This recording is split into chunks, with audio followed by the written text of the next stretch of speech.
जय जगन्नाथ। आसंतु शुणिबा गुरुंको विषय विराट कोहली कौन पाइथिले से कथा शुणिबा। किंतु आसंतु गुरु कहिले आमे कौन बुझुचु, गुरु कौन करती, गुरु आमर काहींकी आवश्यकता अछि से विषय रे आसंतु जानिबा। गुरु जिए अंधार रे आलुओ देखांती से हेउछंती गुरु। अंधार रूपक ये कली जुगर कलुष संसार मुक्ति पाई जे आलुओ देखाई बाट कढ़ेई नियंती से हेउछंती गुरु। सद्गुरु आवश्यक। तेणु आमे गुरु को विषय जानिबा।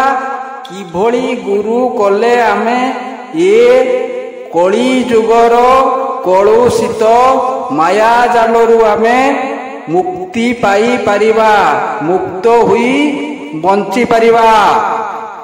अखंड मंडलाकारं व्याप्त जेन चराचरं तत्पदर्शित जेनं तस्मै श्री गुरुवे नमः। एठारे कुहा जाउछि जे अखंड मंडलाकारं माने ब्रह्मांड जार खंड विखंड नहीं, सारा चराचर ब्रह्मांड को जे व्याप्त जांकर रुषणी ज्ञान व्याप्त से गुरु कम नुहंती भगवान कठारु। तेणु से गुरु भगवान को तुलनीय। तेणु सेइथिपाई कुआ जाइछि गुरु ब्रह्मा गुरु विष्णु गुरु देव महेश्वर गुरु साक्षात परम ब्रह्म तस्मै श्री गुरवे नमः। एठारे कुहा जाउछि जे गुरु को पाखरे पांच अर्थात गुरु ब्राह्मण पिता माता देवता एई जे पिता मातांकर किस संतान प्रति जे भलिया थाय संतान भलिया देखिबा गुरु शिष्य मानकु पिता मातांको भली देखंती, ब्राह्मण भली संस्कार दियंती, गुरुंको भली पथ प्रदर्शक हुंती एवं देवता परी सबु विपद आपदरु मुक्ति नियंती। एई सबु गुण थिबारु गुरु ये पांच जनकर गुण बहन करंती।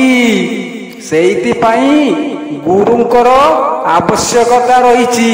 देखंतु गुरुंको अंते भी शिष्य किभली लाभ पाइथाय। जदि सद्गुरु को पथरे जने जाय तांकर आशीर्वाद भिक्षा करे से किभली लाभ पाइथाय आसंतु जानिबा।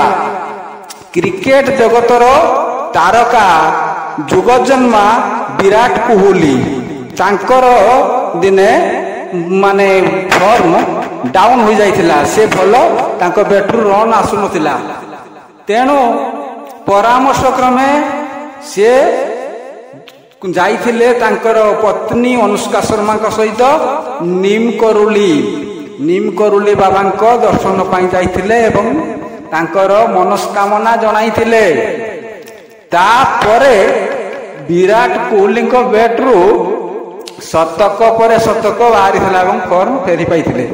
एठारे मु कहूनी जे कौन पाई हेला कहूनी, किंतु एइठी हमको आश्चर्य लगे जे दर्शन पर ही ये सब घटी थिला।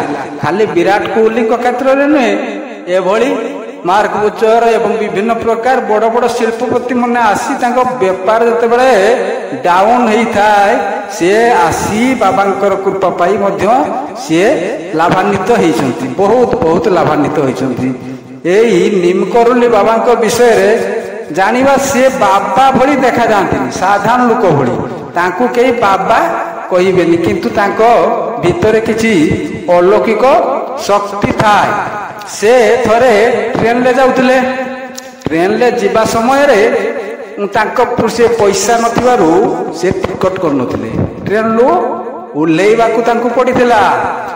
जेते बेले से उल्लेई आसिकी किछि दूर रे बसी थिले, किंतु ट्रेन आउ चालिलानी। न चलिबारु ट्रेन रो बसिथिया लोक माने कहले ए बाबाजी जे पैसा देई नथिला ये लोकटा जेतले उल्ली की जाई की बसिछि सेइटु तो ट्रेन तो चालू नाही।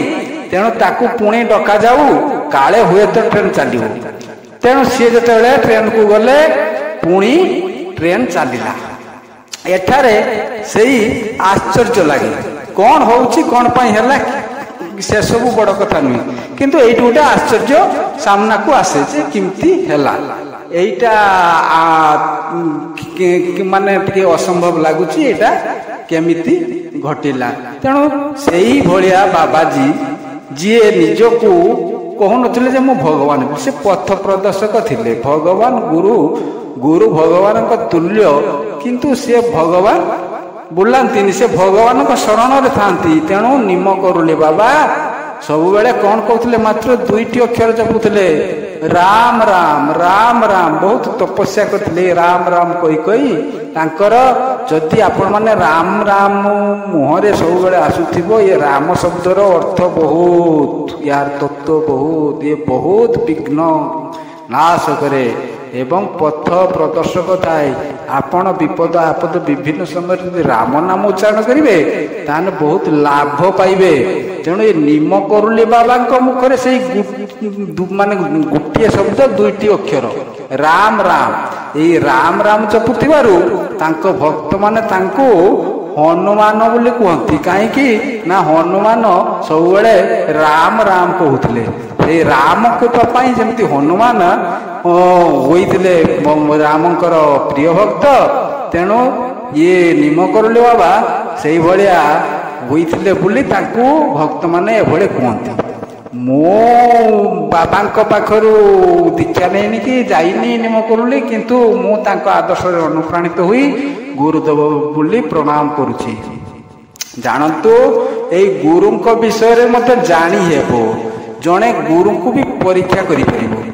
देखंतु विवेकानंद को ऊपर को जीवा। विवेकानंद होउचंती रामकृष्ण परमहंस देवंकर शिष्य।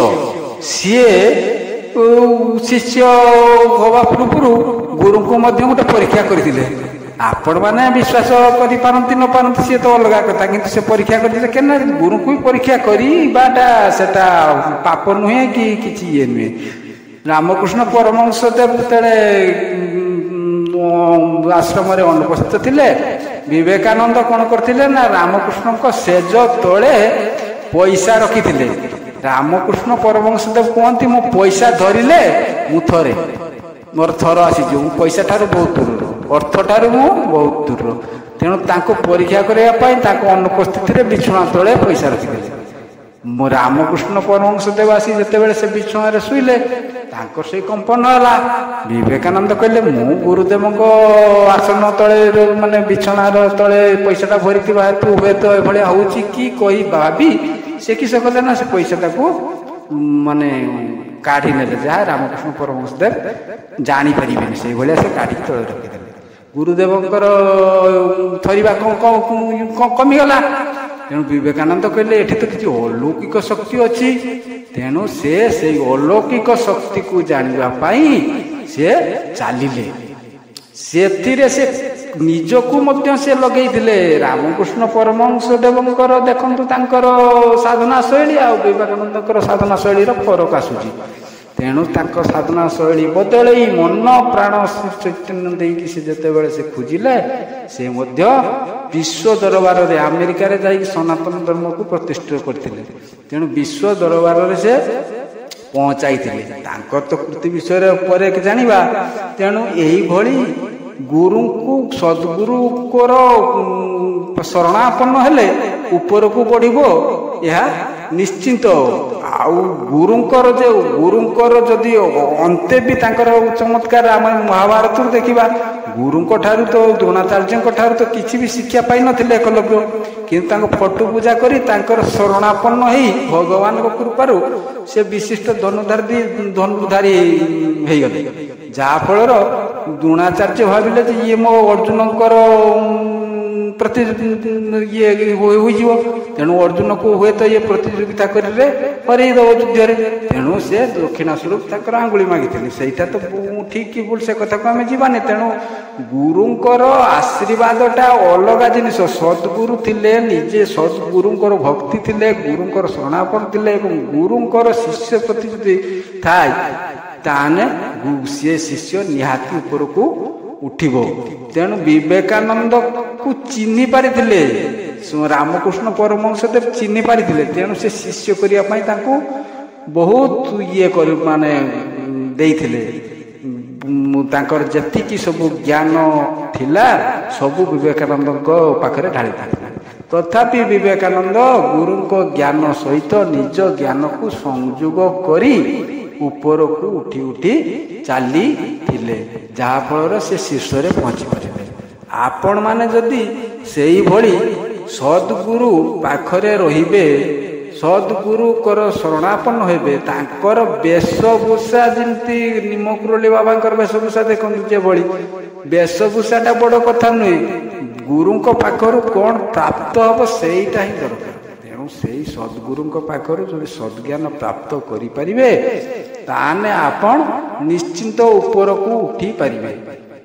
ଏଇ ଗୁରୁଙ୍କ ବିଷୟରେ ଆମେ କଳି ଯୁଗରେ ଏଇଥିପାଇଁ କହୁଛୁ ଯେ କଳି ଯୁଗରେ କଳୁଷିତ ସମାଜ, ଏ ସମାଜରେ ଶାନ୍ତି ନାହିଁ, ଅଶାନ୍ତି। ଯେତେ ପର୍ଯ୍ୟନ୍ତ ଆମେ ଏ ଅଶାନ୍ତିରେ ଥିବା ସଦ୍ଗୁରୁ ନ ପାଇଲେ ଆମେ ଶାନ୍ତି ପାଇବା ନାହିଁ। ଗୋଟିଏ ବଡ଼ କୋଠା ଘରେ ଜଣେ ଶାନ୍ତି ପାଏନି, କିନ୍ତୁ ଗଛ ମୂଳରେ ଶାନ୍ତି ପାଏ, ନିଦ୍ରା ଆସେ। ତେଣୁ ସେଇଥିପାଇଁ ଜଣେ କୋଠା ଘରେ ଏସି ଲଗେଇ ବିଭିନ୍ନ ପ୍ରକାର ବିଳାସ ସାମଗ୍ରୀ ଧରି ମଧ୍ୟ ସେ ଶାନ୍ତିରେ ନିଦ୍ରା ଯାଇପାରେନି। କିନ୍ତୁ ଆପଣ ଗଛ ମୂଳରେ ଯାଆନ୍ତୁ, ଶାନ୍ତି ହେଇଯିବ।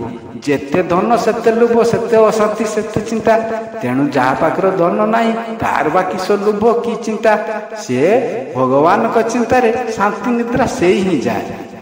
ତେଣୁ ସଦ୍ଗୁରୁଙ୍କର ପାଇଁ ଆମେ ଯାହା କିଛି ମୁଁ କହିଲି, ତେଣୁ ଆପଣମାନେ ସଦ୍ଗୁରୁ ବିଷୟରେ ଯାହା ଶୁଣିଲେ, ତେଣୁ ମୁଁ ଜ୍ଞାନରୁ ଯାହା କହିଲି ସେତିକିରେ ମୁଁ ଭଗବାନ ଜଗନ୍ନାଥଙ୍କ ପାଖରେ, ମହାପ୍ରଭୁଙ୍କ ପାଖରେ ପ୍ରାର୍ଥନା କରୁଛି ଆପଣ ସମସ୍ତଙ୍କୁ ସଦ୍ଗୁରୁ ମିଳୁ ଏବଂ ମୋତେ ଏ ଅଧମକୁ କ୍ଷମା କରନ୍ତୁ। ଜୟ ଜଗନ୍ନାଥ।